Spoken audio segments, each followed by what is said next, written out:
Le développement du commerce transfrontalier en Afrique a longtemps été handicapé par les frontières de la colonisation, alors que les populations respectives ont plusieurs points en commun.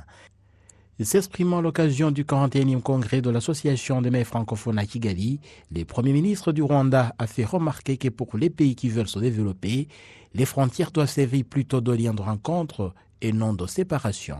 La coopération transfrontalière joue un rôle majeur dans l'intégration économique de nos villes.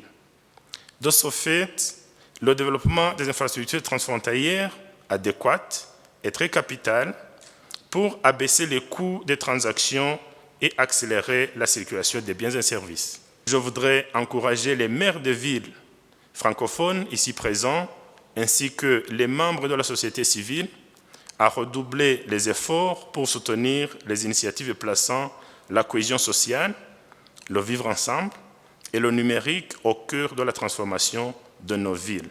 La présidente de l'Association des maires francophones, en même temps maire de Paris, a ajouté que la cohésion sociale de ces villes doit s'étendre bien au-delà de la langue française. Ce congrès des maires francophones, c'est aussi un moment d'histoire.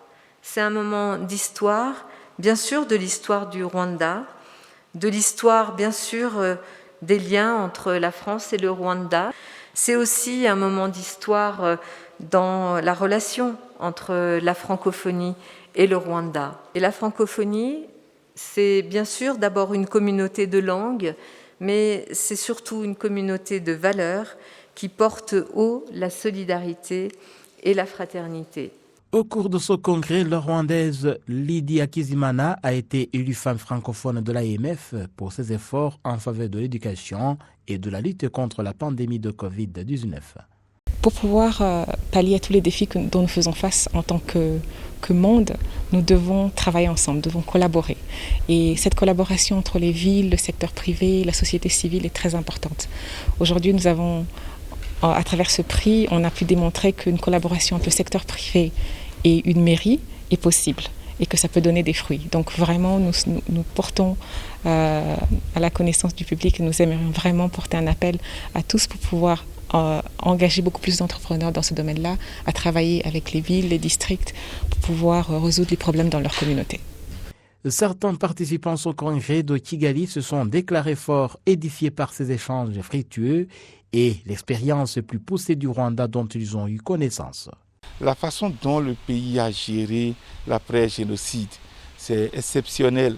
La façon dont vous avez pensé ici, avec à sa tête le président de la République, le président Paul Kagame et tous les autres acteurs, vous avez réussi à conjurer les sorts, les mauvais sorts et à vous tourner résolument vers le futur pour bâtir une nation unie et forte en intégrant toutes les filles et tous les fils de cette nation. Nous avons été fortement édifiés par l'expérience du Rwanda, la reconstruction après le génocide abominable qui s'est produit en avril 1994.